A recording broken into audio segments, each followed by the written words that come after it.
कभी कभी ऐसा लगता है ना जैसे दिमाग के अंदर एक बड़ा सा ट्रैफिक जाम लग गया हो। हाँ। हजारों विचार हैं, सब एक साथ हॉर्न बजा रहे हैं, एक दूसरे से टकरा रहे हैं और कोई कहीं जा नहीं पा रहा। बिल्कुल सही कहा। डैरियस फोरू की किताब थिंक स्ट्रेट का कवर देखकर मुझे बिल्कुल यही महसूस हुआ। एक उलझे हुए धागे के गोले से एक सीधी साफ रेखा तक का सफर। और मुझे लगता है आज हमारी चर्चा का मकसद भी यही है। हाँ, कि इस दिमागी ट्रैफिक जाम को क्लियर कैसे किया जाए। आज हम इसी किताब थिंक स्ट्रेट पर गहराई से बात करने वाले हैं। और सिर्फ ये नहीं कि किताब क्या कहती है, बल्कि ये कि इन आइडियाज को असल जिंदगी में उतारा कैसे जाए। बिल्कुल। और किताब का जो मूल विचार है वो बहुत ही सीधा और पावरफुल है। आप जैसा सोचते हैं वैसा बन जाते हैं। अगर आप अपनी सोच को ठीक कर लें तो आप सब कुछ ठीक कर सकते हैं। हाँ, लेकिन सुनने में ये जितना आसान लगता है, असल में अपनी सोच को सांधना एक कला है। आज हम इसी कला के प्रैक्टिकल तरीकों पर बात करेंगे। चलिए तो फिर इस सफर को शुरू करते हैं। किताब का सबसे पहला और मुझे लगता है सबसे चौंकाने वाला सबक है, आपके विचार आपका दिमाग नहीं है। ये पढ़कर मुझे थोड़ा रुकना पड़ा। हम तो यही मानते हैं कि दिमाग में जो चल रहा है वही तो हम हैं। लेकिन लेखक कहते हैं कि ये एक बहुत बड़ा भ्रम है। ये समझना यहाँ बहुत जरूरी है, क्योंकि यहीं से मतलब सारा खेल बदलता है। अच्छा। सोचिए, आपका दिमाग एक आइडिया जनरेटिंग मशीन है जिसका काम ही है 24/7 विचार बनाना, अच्छे बुरे बेकार अजीब कुछ भी। ज्यादातर विचार तो पूरी तरह बेतरतीब होते हैं। असली शक्ति इस मशीन में नहीं है, वो आपके पास है। ये चुनने की शक्ति कि आप किस विचार को पकड़ेंगे, किस पर ध्यान देंगे और किसे बस जाने देंगे। एग्जैक्टली। दार्शनिक विलियम जेम्स ने डिप्रेशन से उभरने के लिए यही किया था। सालों के स्ट्रगल के बाद उन्होंने बस एक दिन ये फैसला किया कि वो ये मानेंगे कि उनके पास अपने विचारों को चुनने की फ्री विल है। सिर्फ मानेंगे? हाँ, उन्होंने सिर्फ इस एक विचार को दूसरे पर तरजीह देने का चुनाव किया और वहीं से उनका जीवन बदलना शुरू हुआ। मतलब सिर्फ इसलिए कि आप कुछ सोचते हैं ये जरूरी नहीं कि वो सच हो। ये लाइन तो अंडरलाइन करने वाली है। बिल्कुल। खासकर ओवरथिंकिंग की आदत के लिए हम सब इस जाल में फंसते हैं। एक छोटा सा नेगेटिव विचार आता है, जैसे शायद मेरा बॉस मुझसे नाराज है, और फिर दिमाग उस पर कहानी बुनना शुरू कर देता है। 2 घंटे बाद हम इस नतीजे पर पहुंचते हैं कि हमारी नौकरी जाने वाली है और हमारा करियर खत्म। बिल्कुल। लेखक ओवरथिंकिंग को जीवन का विनाशक कहते हैं और इसकी एक वजह है। क्या? हमारा दिमाग वो नेचुरली सबसे बुरे हालात की कल्पना करने के लिए बना है। ये एक सर्वाइवल मैकेनिज्म था जो हजारों साल पहले हमें खतरों से बचाता था। राइट। लेकिन आज की दुनिया में यही मैकेनिज्म हमारे खिलाफ काम करता है। ये छोटी छोटी बातों को बड़ा बना देता है और जरूरी फैसलों में देरी करवाता है, जिससे एनालिसिस पैरालिसिस भी कहते हैं। हाँ। नतीजा? हमारा दिमाग उलझन, चिंता और कमजोरी का घर बन जाता है, जहाँ हम सिर्फ सोचते रहते हैं, कुछ करते नहीं। तो इसका समाधान क्या है? क्या हमें और ज्यादा सोचना चाहिए ताकि हम सोचना बंद कर दें?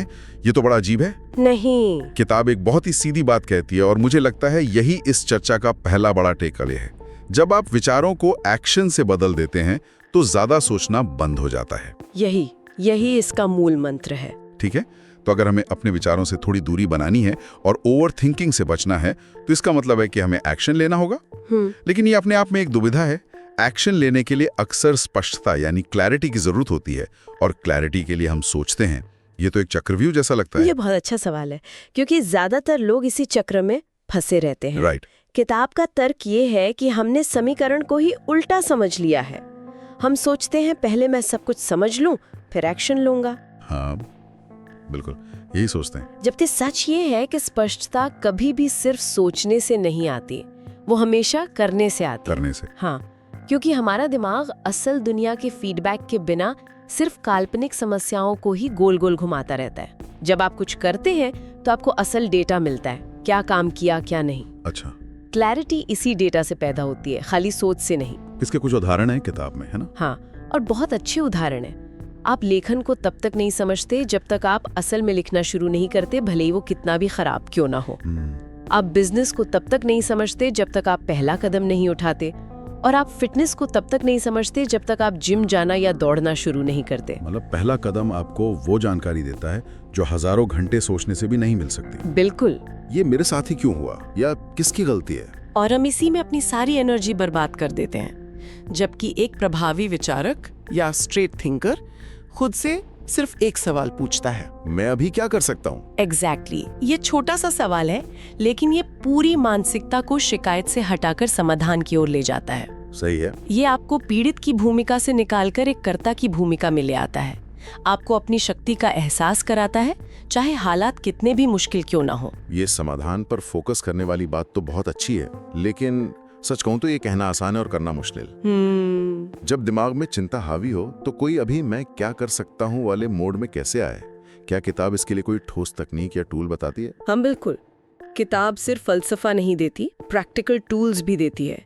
लेखक साफ कहते हैं कि सोचना एक कला है, ये अपने आप नहीं होता। दिमाग को अनुशासित करने के लिए जो सबसे पहला और शक्तिशाली टूल दिया गया है वो है सिर्फ उन चीजों पर ध्यान दें जिन्हें आप नियंत्रित कर सकते हैं। Circle of control. हाँ वही। देखिए, हमारा ज्यादातर तनाव और चिंता उन चीजों से आती है जो हमारे कंट्रोल से पूरी तरह बाहर है। जैसे अतीत में क्या हुआ, दूसरे लोग हमारे बारे में क्या सोचते हैं, मौसम कैसा है, अर्थव्यवस्था कहाँ जा रही है। इन पर सोचना अपनी मेंटल एनर्जी को नाली में बहाने जैसा है। इसके बजाय जब हम अपनी पूरी एनर्जी उन चीजों पर लगाते हैं जिन्हें हम कंट्रोल कर सकते हैं, जैसे हमारे एक्शंस, हमारी आदतें, हमारी प्रतिक्रियाएं, तो हम ज्यादा प्रभावी और शांत हो जाते हैं। ये सुनने में तो अच्छा लगता है, लेकिन असल जिंदगी में ये चीजें आपस में जुड़ी होती हैं। बिल्कुल। जैसे किसी की नौकरी शायद उसके कंट्रोल में न हो, लेकिन वो उसके तनाव का सबसे बड़ा कारण है। ऐसे में ये सलाह कितनी प्रैक्टिकल है? ये बहुत जरूरी सवाल है। यहाँ इसका मतलब ये नहीं है कि आप समस्या को नजरअंदाज कर दें। इसका मतलब है कि आप अपना फोकस बदलें।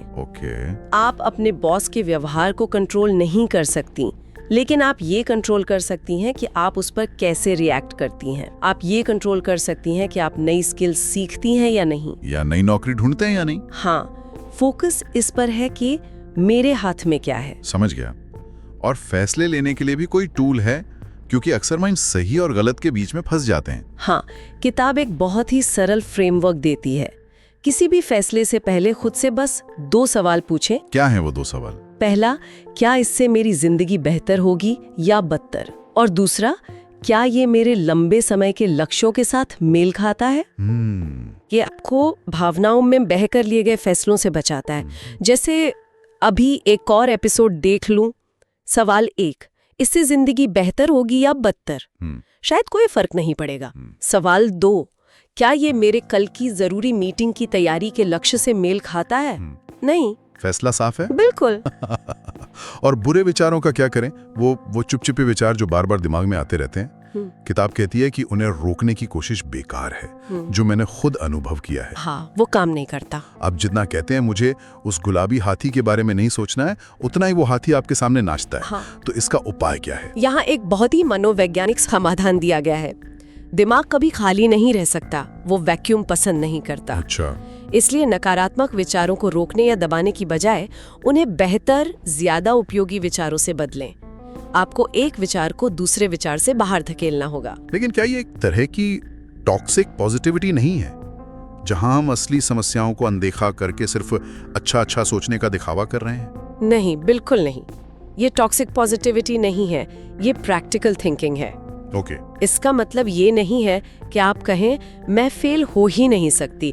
इसका मतलब है कि आप मैं फेल हो जाऊंगी की जगह ये सोचें, अगर मैं फेल हुई भी तो मैं इससे कुछ सीखूंगी और अगली बार बेहतर करूंगी। ये डर से सीखने की ओर एक कदम है। बिल्कुल। इसी तरह लोग मेरे बारे में क्या सोचेंगे की जगह ये सोचना कि सच तो ये है कि वे मेरे बारे में सोच भी नहीं रहे हैं, वे सब अपनी अपनी जिंदगी में व्यस्त हैं। ये तो आपको दूसरों की काल्पनिक राय के बोझ से आजाद करता है। एग्जैक्टली। ये सिर्फ पॉजिटिव सोचना नहीं है, बल्कि प्रैक्टिकल और कंस्ट्रक्टिव सोचना है। यहाँ एक और बहुत दिलचस्प बात सामने आती है। हमारी सोच तब उलझती है जब हमारी जिंदगी उलझी हुई होती है। सही कहा। हम एक ही समय में 10 चीजें करने की कोशिश करते हैं, सोशल मीडिया पर अंतहीन जानकारी लेते हैं। लेखक का मंत्र है जोड़े नहीं घटाएं। जब मैंने ये पढ़ा तो मुझे अपने फोन की होम स्क्रीन याद आ गई, जिस पर 50 ऐप्स हैं। ये सोचना ही डरावना है कि इसमें से कितना कुछ गैर जरूरी है। और फोन तो बस एक छोटा सा उदाहरण है।